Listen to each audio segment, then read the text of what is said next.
नमस्कार दोस्तों, topper student education में एक बार फिर से आपका स्वागत है। मैं आपका मित्र श्रीहर। फिलॉसफी यूपीएससी के लिए हम पढ़ रहे थे। आज हम यूपीएससी के कुछ और टॉपिक्स पर चर्चा करेंगे। जैसे कि आप सभी जानते हैं कि एक सप्ताह के अंदर हम लगभग 2 या 3 क्लासेस यूपीएससी ओरिएंटेड अपलोड करते हैं। हमारा ध्येय यहाँ पर यह है कि मैं आपको out of context, out of books एक उस कंसेप्ट को समझाऊं जो आपको जानना बहुत आवश्यक है। देखिए, यूपीएससी की जो डिमांड रहती है, यूपीएससी आपसे कभी भी बुकिश नॉलेज की डिमांड नहीं करता है। यूपीएससी नहीं चाहता है कि आप किताबों में लिखे हुए ज्ञान को लेकर उसके पास चले जाए, नहीं। यूपीएससी चाहता है कि एक आपके अंडरस्टैंडिंग होनी चाहिए, एक आपका खुद का एक विचार होना चाहिए किसी भी विषय के ऊपर, किसी भी बिंदु के ऊपर। और अगर आपने वो विकसित नहीं किया है तो सीधी सी बात है, अभी आपको बहुत समय लगेगा। और फिलॉसफी तो वैसे भी एक ऐसा विषय हो गया जहां पर आप जितनी गहराई में जाएंगे उतना कम है। हालांकि हमें पीएचडी नहीं करनी है, हमें बहुत ज्यादा ज्ञान अर्जित नहीं करना है, बट फिर भी हमारे दिमाग में, हमारे बैक ऑफ माइंड एक ऐसा कंसेप्ट होना चाहिए कि मैं रैंडमली आपसे कुछ पूछूं और आप कहें सर ये ऐसा होता है। तब जाकर आप कहीं ना कहीं सारे प्रश्नों का उत्तर वहां दे पाएंगे एग्जाम हॉल के अंदर। हमारी क्लासेस जो यूपीएससी की चलती है उसके नए बैचेस 1 नवंबर से शुरू होंगे। तो आप हमारी एप्लीकेशन जो है प्ले स्टोर पर टॉपर स्टूडेंट एजुकेशन, वहां जाकर आप डाउनलोड कर सकते हैं, दाखिला ले सकते हैं। चलिए चलते हैं आज के टॉपिक के ऊपर। आज हम जिस टॉपिक की बात करने वाले हैं, चूंकि आपको पता होगा हम इंडियन फिलोसॉफी पे थे। पिछले कक्षा में हमने चारवाक दर्शन को देखा था।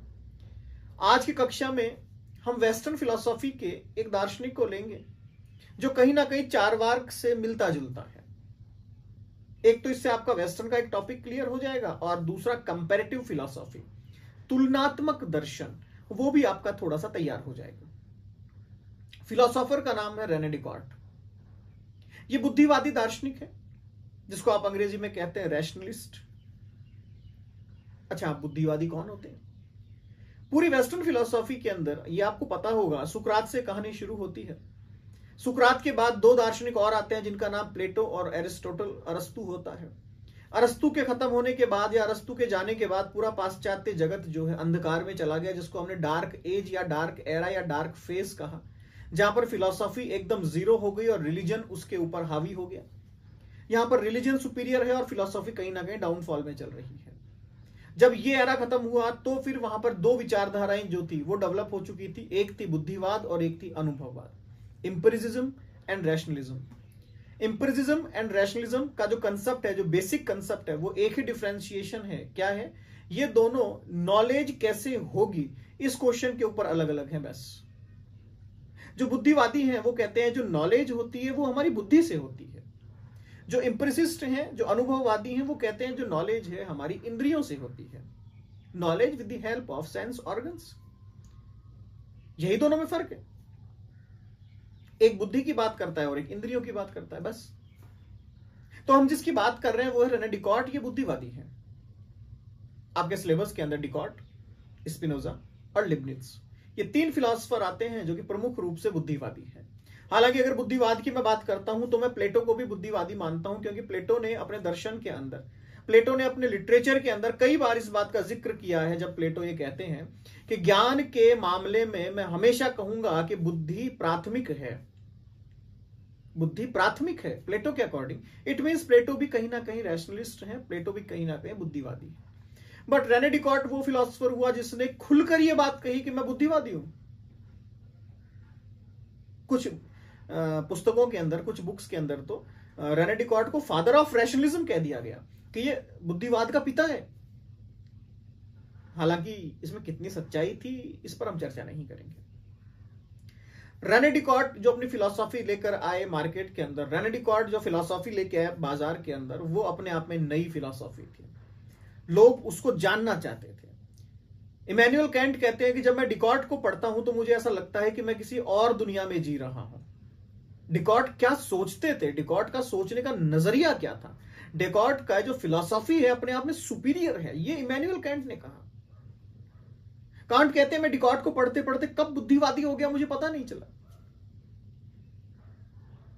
तो डिकॉर्ड फिलोसोफर, बेहतरीन फिलोसोफर, एजुकेशनल बैकग्राउंड, गणितज्ञ है, मैथमेटिशियन है, साइंस की तरफ झुकाव ज्यादा है, गणित की तरह प्योरिटी चाहते हैं, विज्ञान की तरह श्योरिटी चाहते हैं, लेकिन है फिलोसोफर।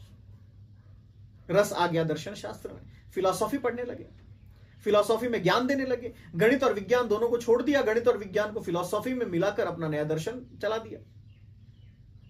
रेने डिकॉर्ड को जाना जाता है पूरे पाश्चात्य जगत में, तो वो 2-3 ही विचार हैं जिनके कारण उन्हें जाना जाता है। हालांकि इन्हें इनकम्प्लीट फिलोसोफर कहा जाता है कि ये पूर्ण नहीं है, बट एक छोटा सा कंसेप्ट ध्यान रखिएगा, अपने आंसर में आप इसे लिख भी सकते हैं कि जो भी फिलोसोफर स्टार्टिंग करता है, जो भी philosopher as a founder count किया जाता है, ऑब्वियसली बात है वो कंप्लीट तो हो ही नहीं सकता, बट हां वो अपने लेटर ऑन आने वाले फिलोसोफर्स को, बाद में आने वाले फिलोसोफर्स को एक इंस्ट्रक्शन दे देता है कि आपको इस रास्ते पर जाना है।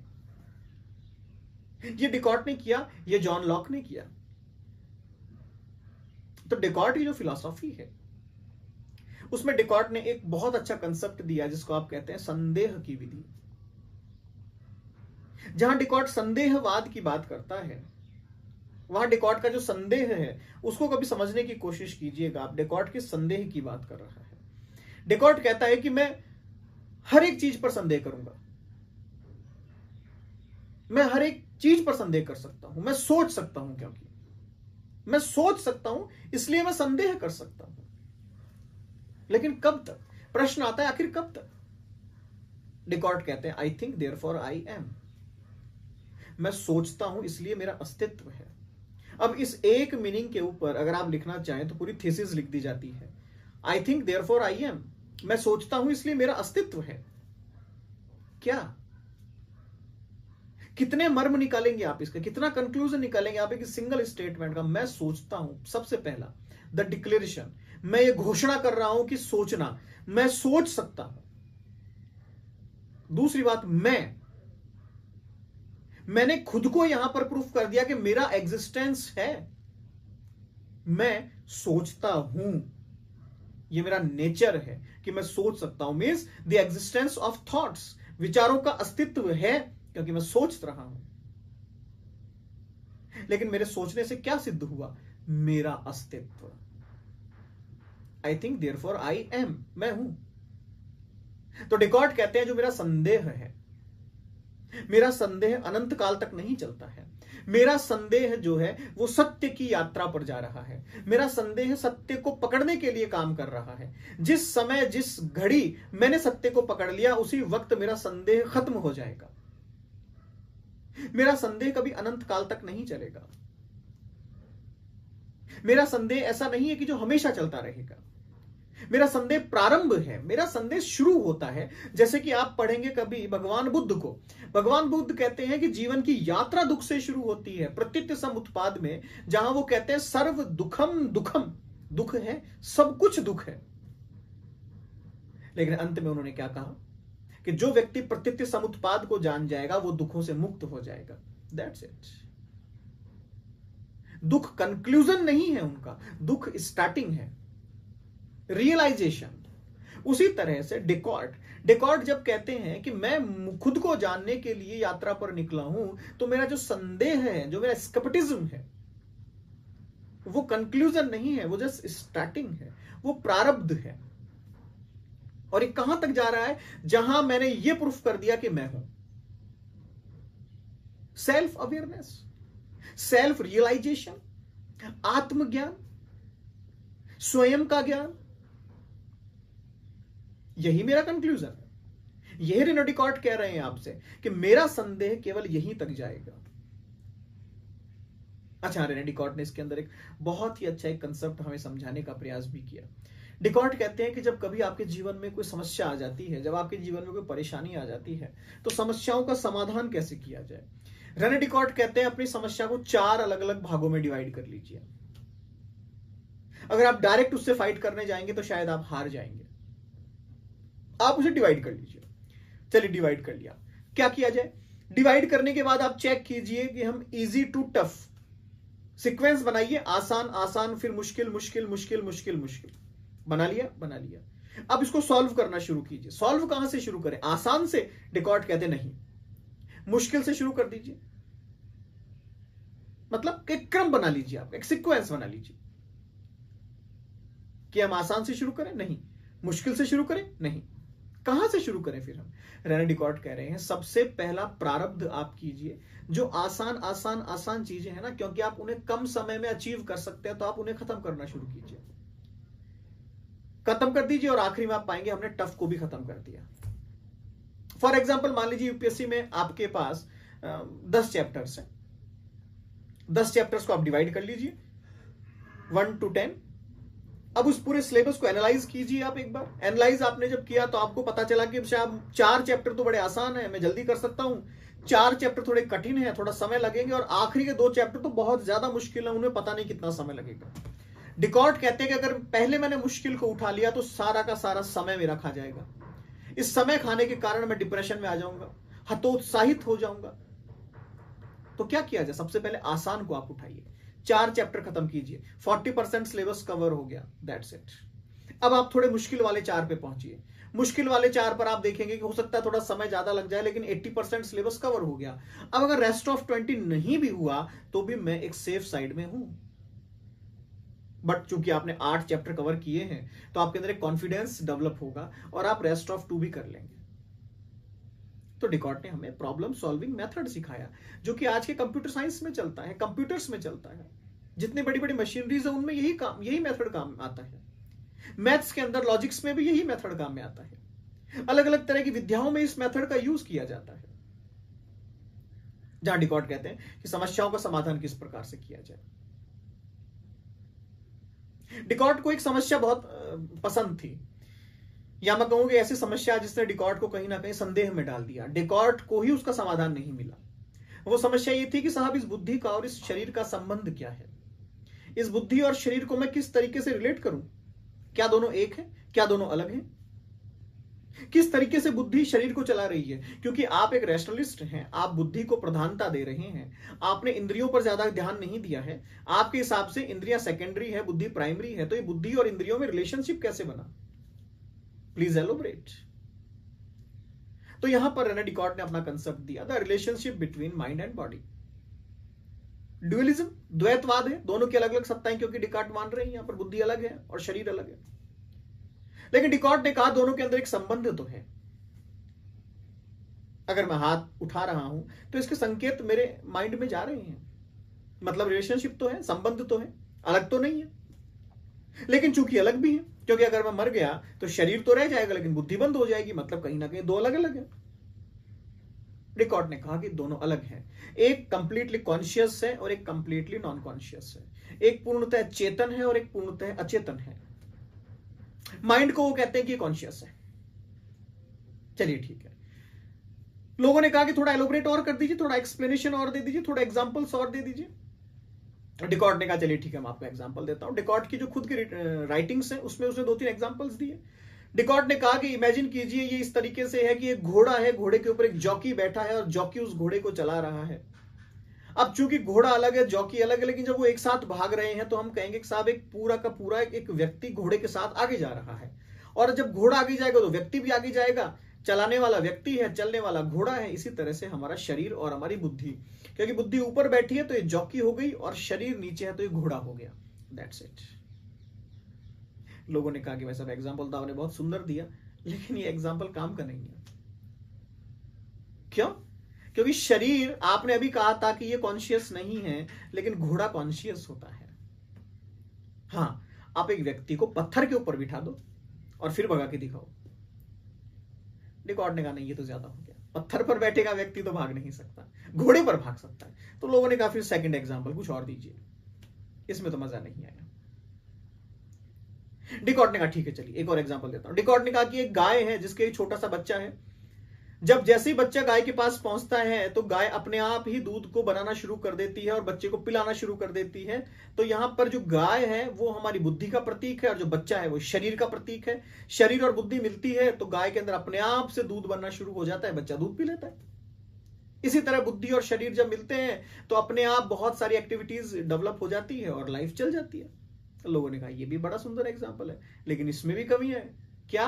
क्योंकि दोनों कॉन्शियस हैं। जड़ कौन है इनमें? बछड़ा? नहीं, बछड़े में तो जान है। गाय? गाय में भी जान है। सॉरी। इसके बाद डिकॉर्ड कुछ नहीं बोला बेचारा। क्या बोलता? डिकॉर्ड ने एक बहुत गहरी बात यहां पर लेकिन कह दी कि ठीक है भाई साहब, बाकी सब चीजें छोड़िए, जो रिलेशनशिप है आपका माइंड और बॉडी का, वो पीनियल ग्लैंड, पीनियल ग्रंथि के द्वारा होता है। अच्छा, पीनियल ग्रंथि क्या है? ये कौन सी ग्रंथि है? ये यहां पर आपने फोरहेड पर देखेंगे, अपने फोरहेड से सीधे आप पीछे की तरफ चले जाइए। उस पीछे जब आप जाएंगे, एकदम पीछे जब आप चले जाएंगे, तो यहां पर एक जंक्शन क्रिएट होता है। मेडिकल साइंस में भी इस चीज को एक्सेप्ट किया गया है।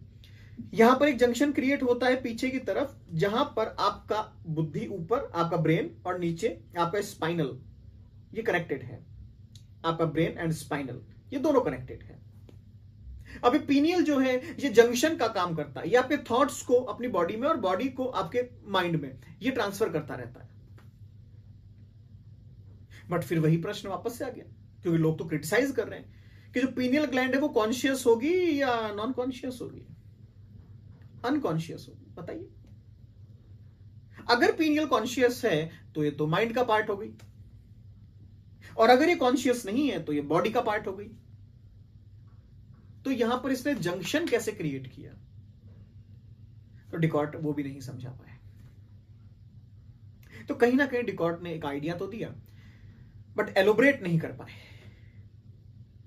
कि आखिर कैसे माइंड और बॉडी आपस में संबंध बनाती है, ये कैसे रिलेशनशिप बनती है। हालांकि ऐसा नहीं है। लेibniz जब आए तो लेibniz ने बहुत कुछ समझाया अपनी मोनोडोलॉजी के अंदर। उन्होंने समझाया क्या कि कैसे मोनड्स काम करते हैं। तो डिकॉर्ड की जो समस्याएं थी उसको कहीं ना कहीं लेibniz ने अपने टाइम पर हटा दिया, अपने टाइम आने पर उसे समाप्त किया। एक और कंसेप्ट आया फिर यहां पर बाद में, जो रेने डिकॉर्ड ने दिया। रेने डिकॉर्ड ने कहा कि जो मेरा माइंड है, इस माइंड के अंदर बहुत सारी इंफॉर्मेशंस पहले से फीड होती है और उस समय आने पर बाहर आ जाती है। पहले से बहुत सारी नॉलेज मेरे दिमाग में फीड होती है और टाइम आने पर वो बाहर निकलती है। यार लोगों ने कहा ये थोड़ा सा हमें समझ में नहीं आया। डिकॉर्ड कह रहे प्री एग्जिस्टिंग, ये पहले से ही कुछ इंफॉर्मेशन हमारे माइंड में होती है। ऐसा नहीं होता एक बच्चा पैदा हो गया और पैदा होते के साथ ही वो एकदम खाली है, वो अज्ञानी है, उसे कुछ नहीं पता। नहीं, उसे पता तो होता है। साइंस के पास चलते हैं इसी कंसेप्ट को लेकर हम। साइंस ने इसको थोड़ा और एक्सप्लेन किया। साइंस इसमें कहता है the concept of DNA, deoxyribose nucleic acid. DNA क्या करता है? डीएनए एक तरह से इंफॉर्मेशंस को शेयर करता है आगे से आगे। आज एक बच्चा पैदा हुआ, उसके अंदर जो पहले से इंफॉर्मेशंस है, जो प्रीवियस इंफॉर्मेशंस है, वो अपने पेरेंट्स की है। कैसे आई? डीएनए के रूप में आई। मेडिकल साइंस कहता है कि बहुत सारी बीमारियां भी डीएनए के अंदर आ जाती है। अगर पेरेंट्स को कोई बीमारी है, जेनेटिकल डिजीज है, तो वो अपने बच्चे में ट्रांसफर करेंगे डीएनए के थ्रू। आपने देखा होगा कई बच्चों को पैदा होते के साथ ही कुछ बीमारियां हो जाती है, पैदा होते के साथ ही। कुछ लोगों को 20 साल के बाद होती है, कुछ लोगों को 40 साल के बाद होती है, कुछ लोगों को शायद जीवन भर होती ही नहीं है। मेडिकल साइंस कहता है डीएनए के अंदर जो भी इंफॉर्मेशन फीड हो रखी है, स्पेसिफिक टाइम आने पर वो अपने आप बाहर उसका प्रकाट्यकरण हो जाएगा। बट हाँ, कुछ ना कुछ इंफॉर्मेशन तो पेरेंट्स की बच्चों तक पहुंचती है डीएनए के रूप में। यही बात हमारे डिकॉर्ड कह रहे हैं कि साहब पहले से कुछ ना कुछ इंफॉर्मेशन होती है जो कि अपने पेरेंट्स से उसके बच्चों में ट्रांसफर होती है। इस कंसेप्ट को लेibniz ने भी एक्सेप्ट किया। इस कंसेप्ट को लगभग सभी फिलोसफर्स ने एक्सेप्ट किया। केवल अनुभववादियों के अंदर अगर आप देखेंगे तो जॉन लॉक ने इसको एक्सेप्ट नहीं किया। बाकी तो बुद्धिवादों में सभी ने, साइंस में सभी ने इस सिद्धांत को एक्सेप्ट किया जो रेने डिकॉर्ड आपको देना चाह रहे हैं कि नॉलेज जो है वो कहीं ना कहीं पहले से हमारे माइंड में सेट होती है। पहले से कुछ ना कुछ ऐसा फीड होता है मेरे माइंड के अंदर जिसके कारण ही मेरा डेवलपमेंट होता है। तो ये रेने डिकॉर्ड की पूरी कहानी। हालांकि रेने डिकॉर्ड ने ईश्वर के बारे में भी बहुत कुछ बताया। रेने डिकॉर्ड ने ईश्वर के बारे में जब कहा तो रेने डिकॉर्ड ने कहा कि मन और मेरा शरीर जो है, या बुद्धि और जो मेरा शरीर है, वो भले ही आपस में अलग अलग हों, लेकिन इनडायरेक्टली वो ईश्वर के साथ जुड़े हुए हैं, इनडायरेक्टली वो ईश्वर पर निर्भर हैं।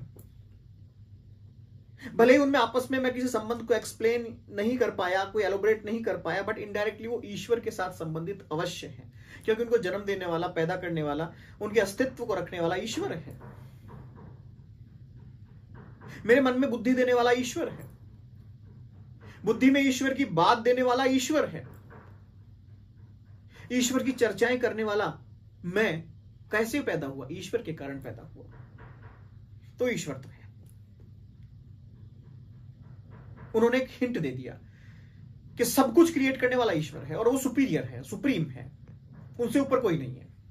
इस कंसेप्ट को लिबनिट्ज ने फिर बहुत यूज किया अपने मॉनेट्स के अंदर, जब हम पढ़ेंगे। तो ये हमारे रेने डिकॉर्ट, ज्यादा बड़ी फिलॉसफी नहीं है। सिलेबस के अंदर भी अगर आप देखेंगे 3-4 टॉपिक ही है, ज्यादा कोई डेप्थ में क्वेश्चन नहीं पूछा जाता है। लेकिन ऐसे आप एक एक फिलॉसफर की कहानी अगर रटने मतलब नहीं है, याद रखेंगे, अगर रटिएगा तो मत, याद रखेंगे तो एग्जाम हॉल में आपके काम आएगी। तो अगली कहानी में मिलते हैं, तब तक के लिए बहुत बहुत धन्यवाद।